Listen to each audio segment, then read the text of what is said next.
Good evening friends. இப்போ நம்ம பார்க்க போகிற poem ஹென்றி எல் டெரோசியா. ஹென்றி எல் டெரோசியா எழுதிய தி ஹார்ப் ஆஃப் இந்தியா என்கின்ற கவிதை. ஹார்ப் என்பது மியூசிக்கல் இன்ஸ்ட்ருமெண்ட், ஒரு இசை கருவி. ஆனால் இந்த இடத்துல harp refers the poets of India, இந்தியாவின் கவிஞர்கள் அப்படிங்கிற தலைப்பு. ஆனால் இங்கே poets-ஐ ஹார்ப் என்று உருவகப்படுத்தியிருக்காங்க. It's a metaphor. அப்படி உருவகப்படுத்தி இவர் எழுதியிருக்கின்றார். It's a sonnet. இது ஒரு 14 வரிகளில் எழுதப்பட்ட ஒரு sonnet. But this sonnet is something peculiar. இது ஒரு விசித்திரமான சானட். பொதுவாக நமக்கு சானட்னா தெரியும், ஒன்று ஒரு 8 வரி, ஒரு ஆக்டெட் இருக்கும், ஒரு செஷன் அப்படி இருக்கும். அந்த 8 வரியை 4 வரி, 2 டெர்செட்டாக பிரிச்சிருப்பாங்க.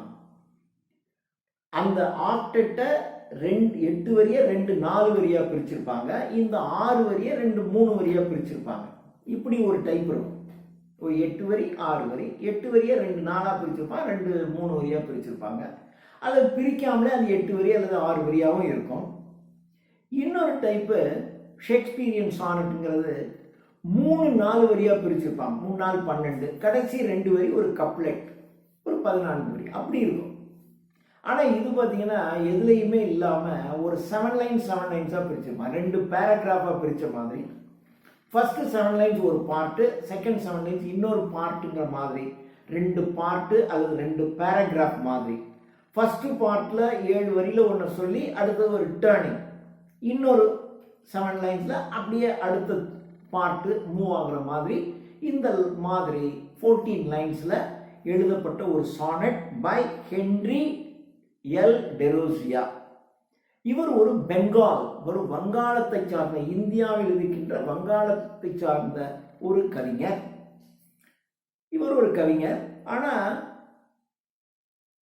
ஆங்கிலேயர்களுடைய ஆட்சிக்கு முன்பாக, பிரிட்டிஷ் ரூலுக்கு முன்பாக எப்படி கவிஞர்கள் இருந்தாங்க, பிரிட்டிஷ் ரூல் வந்ததுக்கு அப்புறமும் இந்த கவிஞர்கள் எப்படியெல்லாம் இருந்து, ஆனால் இவர்களுடைய கவிதை மக்களினுடைய மனதில் எழுச்சியை ஏற்படுத்தியதால் ஆங்கிலேயர்களுடைய மிரட்டலுக்கு பயந்து இவங்க எப்படி போயிட்டாங்க அப்படி.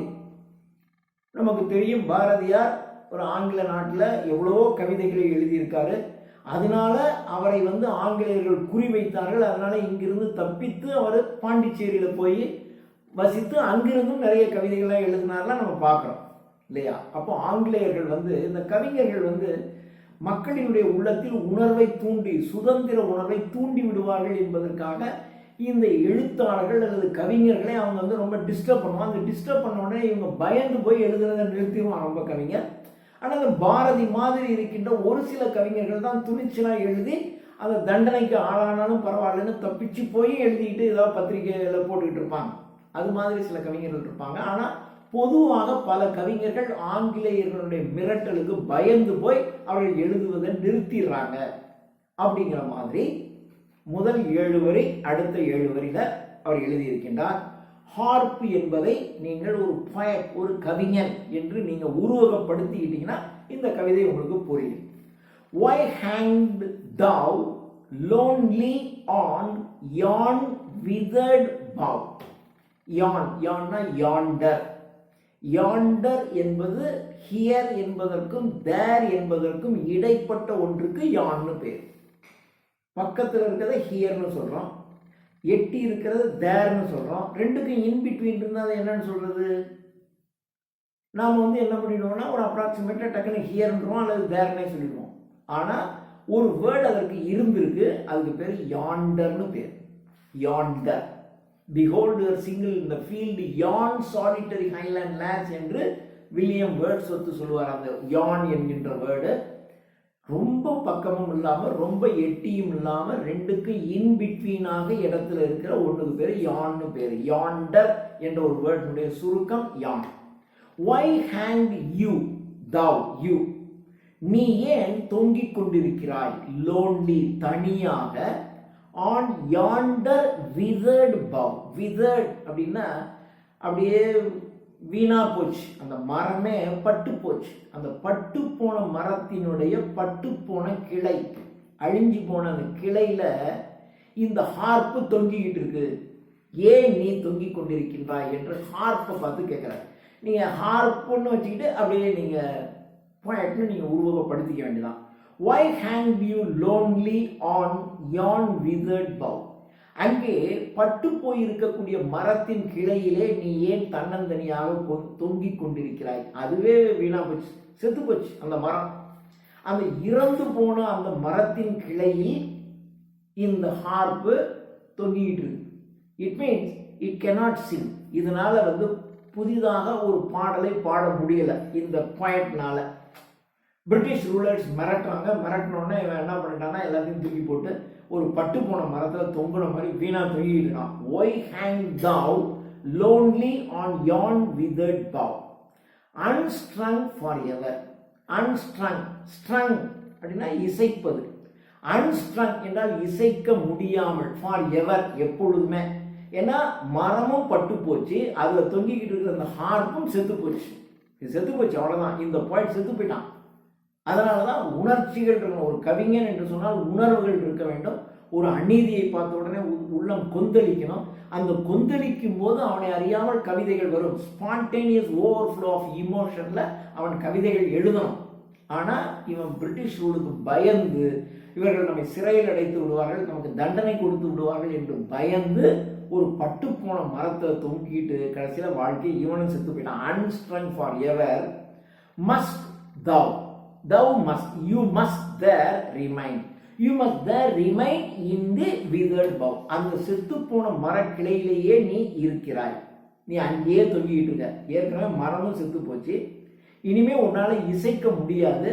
அதனால இந்த ஹார்ப்பானது அந்த பட்டு போன இலைகளில், அந்த கிளைகளில் தொங்கிக் கொண்டிருக்கின்ற ஒரு பட்டு போன செத்து போன ஒரு ஹார்ப்பாக நீ அங்கேயே தொங்கிக்கிட்டு அங்கேயே இருக்க. You must there remain. The music once was sweet. ஒரு காலத்துல இந்த ஹார்ப்ல இருந்து எவ்வளவு இனிமையான இசைகள் வந்தன தெரியுமா? எவ்வளவு இனிய கீதங்களை இந்த ஹார்ப் இசைத்திருக்கிறது தெரியுமா? அப்படியே நீங்க ஒரு பாயிண்ட், இந்த கவிஞன் எவ்வளவு அருமையான கவிதைகளை ஏற்றி இருக்கிறார் தெரியுமா? ஆனா இப்போ ஒரு பிரிட்டிஷ் ரூலுக்கு பயந்துட்டு ஏன் அவன் ஏற்றல? இப்போ அவன் பட்டு போன கிளையில மாட்டின ஒரு ஹார்ப் மாதிரி இவன் தொங்கிக்கிட்டு இவனும் செத்து போயிட்டான். The music once was sweet, who hears it now? இப்போ அந்த கவிதையை யார் கேட்கறது? இப்போ அந்த கவிதையே கேட்க முடியாது. ஏன் கேட்க முடியாதுன்னா இவன் இப்பொழுது இசைப்பதில்லை. ஒரு காலத்தில் இவன் பாடினான், அந்த பாட்டை எல்லோரும் பார்த்து ரசித்திருக்கிறார்கள், எவ்வளவு அழகா இருந்துட்டு தெரியுமா? ஆனா இப்போ அவன் பாடல. இவன் ஒரு பட்டு போன கிளையில் தொங்கிக் கொண்டிருக்கின்ற செத்து போன ஒரு கவிஞனாக, ஹார்ப்பாக போயிட்டான். The music once was sweet, who hears it now? இப்பொழுது அந்த கவிதையை கேட்க முடியாது. யார் கேட்க முடியும்? கேட்க முடியாது, ஏன்னா அவன் பாடுறதில்லை. Why does the breeze sigh over you in vain? The breeze, தென்றல் காற்று உன் மீது வீசுகிறது. ஒரு இசை கருவியின் மீது காற்று வீசுச்சு. ஒரு புல்லாங்குழல் மீது காற்று வீசுச்சு அப்படின்னாக்கா அந்த புல்லாங்குழலின் துளைகளின் வழியாக வெளியே வருகின்ற காற்று ஒரு அருமையான ஒரு இசையை இசைத்து விட்டு செல்லும். அது மாதிரி இப்போ ஒரு தென்றல் வீசுது. ஆனால் இந்த தென்றல் வீசுனதுனால இந்த ஹார்ப்ல இருந்து இசை வரல, இந்த கவிஞனிடமிருந்து ஒரு பாட்டு வரல. வைட், அதனால இந்த தென்றல் வீசுவது என்பதும் waste, vain, no use. Why'd the breeze sigh, சைனா பெருமூச்சு, பெருமூச்சு விட்டு கொண்டிருக்கின்ற காற்றானது யூஸ்லெஸ், எந்த பயனும் இல்லாமல் போய்விட்டது. சைலன்ஸ் ஹேஸ் பவுண்ட் யூ, அமைதி. இப்போ அவன் எந்த இசையும் இந்த ஹார்ப் இசைப்பது இல்லை, இந்த கவிஞன் எந்த கவிதையும் இயற்றுவது இல்லை. சைலன்ஸ், அமைதியாக இந்த ஹார்ப் இருக்கு. Silence has bound you with her fatal chain.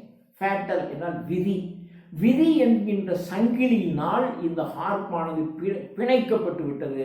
அதனால இந்த ஹார்ப்ல இருந்து எந்த விதமான இசையும் வரவில்லை, அது அமைதியாகிவிட்டது. அப்படியே நீங்க ஒரு பாயிண்டை வச்சு பாருங்க. இந்த விதி என்கின்ற செயின், சங்கிலியானது இந்த கவிஞனை கட்டி போட்டு விட்டது. இந்த கவிஞனிடமிருந்து எந்த விதமான கவிதையும் வெளியே வரவில்லை. Silence has bound you with her fatal chain. Neglected, neglect பண்ணப்பட்ட, புறக்கணிக்கப்பட்ட, மியூட், அமைதியாக. இந்த கவிஞன் இப்பொழுது புறக்கணிக்கப்பட்டு விட்டான். மியூட், சைலண்ட் ஆயிடுச்சு. நோ மோர் போயம், நோ, அவரிடமிருந்து எந்த கவிதையும் வரல. And desolate are you. Desolate என்றால் தனிமைப்படுத்தப்பட்டிருக்கின்றாய். You are டெசோலேட். நீ தனிமைப்படுத்தப்பட்டு விட்டாய், அமைதியாகிவிட்டாய், புறக்கணிக்கப்பட்டு விட்டாய். ஒரு கவிஞனாக நீ இருக்கும் பொழுது நீ கொண்டாடப்பட்டாய். இந்த ஹார்ப்ல இருந்து நிறைய மியூசிக் வரும்போது அந்த ஹார்ப்பை எல்லாரும் கொண்டாடினாங்க. ஆனால் இந்த ஹார்ப் வந்து எதுவுமே இல்லை, சைலண்டாக போச்சு. ஒரு பட்டு போன கிளையில தொங்கிக்கிட்டு இருக்கு, அதுவும் செத்து போச்சு, இதுவும் செத்து போச்சு. இதிலிருந்து எந்த ஒரு புதிதாக ஒரு இசையும் வரலை. வீசுகின்ற தென்றல் காற்றும் வேஸ்டாக போச்சு. அப்படின்னா இப்போ அது தன்னுடைய தன்மையை இழந்து போச்சு, புறக்கணிக்கப்பட்டு விட்டது. டெசலேட் யூ ஆர், நீ தனிமைப்படுத்தப்பட்டு விட்டாய். மியூட், சைலண்ட் ஆகிட்ட, புறக்கணிக்கப்பட்டாய். எப்படி? Like ruined monument and desert plain. எங்கும் ஒரே சமதளமாக இருக்கக்கூடிய பாலைவனம். ஆனால் மற்ற நாடுகள் எப்படி இருக்கும்? மேடுகளும் பள்ளங்களும் மலைகளும் பள்ளத்தாக்குகளும் இருக்கணும். ஆனால் ஒரு பாலைவனத்தில் ஒன்று இருக்காது. கண்ணு கெட்டிய தூரம் வரையிலும் ஒரே சமமாக மணல் பரப்பாக இருக்கும். அந்த கண்ணு கெட்டிய தூரம் வரையிலும் சமமாக மணல் பரப்பாக இருக்கின்ற அந்த பாலைவனத்தில் இருக்கின்ற ஒரு நினைவு சின்னம். அதனால யாருக்கு பிரயோஜனம்? இவன் கவிஞன் தான். ஆனால் இந்த கவிஞனால என்ன பிரயோஜனம்? there is no more music in his heart. அந்த ஹார்ப்லேருந்து எந்த மியூசிக் இல்லை. இந்த கவிஞனிடமிருந்து எந்த கவிதையும் வெளிவரவில்லை. மக்களினுடைய உணர்வுகளை தூண்டுகின்ற கவிதைகள் வெளிவந்திருக்கணும், ஆனால் வரலை. இவன் பிரிட்டிஷ் ரூலுக்கு பயந்து போய் அப்படியே அடங்கி ஒடுங்கி கவிதை எழுதுவதை நிறுத்திவிட்டான். ஸோ இவன் ஒரு கவிஞனாக இருந்தாலும், ஒரு மான்யூமெண்ட், நினைவு சின்னம், இப்படி புகழ்வாய்ந்த நினைவு சின்னமாக இருந்தாலும், அது ஒரு பிளெயின் சாண்டில், ஒரு டெசர்ட்ல இருந்தால் அது என்ன பிரயோஜனம்? அது மாதிரி இவன் ஒரு சிறந்த கவிஞனாக இருந்தாலும் இப்போ அவன்கிட்ட இருந்த கவிதையும் கிடையாது, ஒன்றும் கிடையாது. இவனால் என்ன பிரயோஜனம்? ஸோ இவன் எப்படி இருக்குன்னா, இது ஒரு கம்பேரிசன்.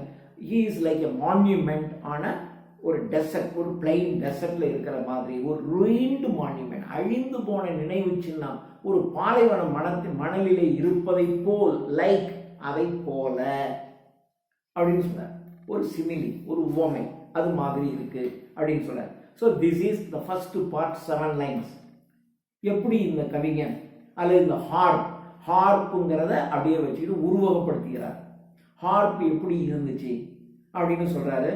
அடுத்த paragraph, o many hand more worthy far than mine once your harmonious chords to sweetness gave and many a wreath for them did fame entwine, of flowers still blooming on the minstrel's grave. Those hands are cold, but if thy notes divine, may be by mortal wakened once again. Harp of my country, let me strive the strain. Oh, many a hand more worthy far than mine. Many a hand, பல கைகள், மோர் worthy, மிகவும் தகுதி வாய்ந்த, for than mine, என்னை விட. இந்த இடத்துல மைன் என்பது என்ன? இந்த இடத்துல பூரா ஹார்ப்பு சொல்லிக்கிட்டே இருக்கிற மாதிரி இருக்கு. லோன்லி ஆன் யூ, இந்த பாயிண்ட் சொல்லிக்கிட்டே இருக்காரு. O many hand more worthy far than mine, என்னை விட மிகச்சிறந்த கவிஞர்கள். மெனி ஹேண்ட் மோர் ஒர்த்தி, என்னை விட மிகச்சிறந்த கவிஞர்கள் இந்த நாட்டிலே இருந்திருக்கிறார்கள். ஒன்ஸ் யுவர் ஹார்மோனியஸ் கார்ட்ஸ், ஒரு காலத்தில் யுவர் ஹார்மோனியஸ் கார்டுனா அந்த இசை கருவியில் இருக்கிற அந்த நரம்புகள், அந்த ஹார்மோனியஸ் கார்ட்ஸ், அந்த நரம்புகள் ஒன்றுடன் ஒன்று இசைந்து, இந்த காடை தட்டினாலும் அந்த காடை தட்டினாலும் ஒவ்வொன்றிலிருந்து வரக்கூடிய மியூசிக்கும் ஒன்றுடன் ஒன்று இணைந்து இருக்கணும். அந்த இணைந்து இருக்கிறது தான் ஹார்மோனியஸ் கார்ட்ஸ். ஒன்றுடன் ஒன்று இணைந்து ஒரு இசையை எழுப்பக்கூடிய அந்த ஹார்ட்ஸ் டு ஸ்வீட்னஸ் கேவ். ஒரு காலத்தில் இந்த ஹார்ப்ல இருந்து எவ்வளவு இனிமையான இசைகள் வந்தன தெரியுமா? அப்படின்னா இந்த கவிஞன் ஒரு காலத்தில் என்னை விட, ஏன்னா இவர் ஒரு கவிஞர், ஸோ ஹென்றி எல் டெரோசியா என்பது இவரும் ஒரு கவிஞர், இவர் தான் இந்த கவிதையை எழுதியிருக்கிறார். என்னை விட சிறப்பான கவிஞர்களாக இருந்திருக்காங்க. அப்படியே ஹார்ப்பு சொல்ற மாதிரி அதை சொல்றாரு. அந்த ஹார்ப்பு சொல்லுது, என்னை விட சிறந்த இசைக்கின்ற ஹார்ப்லாம் இருந்துச்சு அப்படிங்கிற மாதிரி சொல்றாரு. ஓ many hand more worthy for than mine once your harmonious chords to sweetness gave. எவ்வளவு இனிமையான இசைகளை இந்த உன்னிடம் இருக்கக்கூடிய இந்த ஹார்மோனியஸ் கார்ட் எவ்வளவு இனிமையான இசைகளை கொடுத்தன தெரியுமா? And many a wreath for them did fame entwine. And many a wreath for them. புகழ் மாலைகள் அவர்கிட்ட குமியும். இந்த கவிஞர்கள் எவ்வளவு சிறப்பான கவிதைகளை எழுதியிருக்காங்க. Before the British rule, British ஆட்சி வருவதற்கு முன்பாக அவர்கள் சுதந்திரமாக இருக்கும்போது many a wreath for them. அவர்கள் பாடிய பாடல்களுக்கு பல மாலைகள் அவருக்கு கிடைச்சிருக்கு. many a wreath for them did fame entwine. புகழுடன் இணைந்து பின்னப்பட்ட பல மாலைகள் அவர்களுக்கு சேர்ந்திருக்கின்றன. அவ்வளவு சிறப்பான கவிதைகளை இயற்றியவர்கள் அவர்கள். Of flowers still blooming on the minstrel's grave. ஆனா இப்போ நான் செத்து போயிட்டான் அந்த கவிஞர்கள். அப்படி புகழ் வாய்ந்த கவிஞர்கள், புகழோடு சேர்ந்து மாலைகள் குவிந்த இந்த கவிஞர்கள் இப்போ of flowers still blooming, இன்னும் மலர்கள் மலர்ந்து கொண்டுதான் இருக்கு.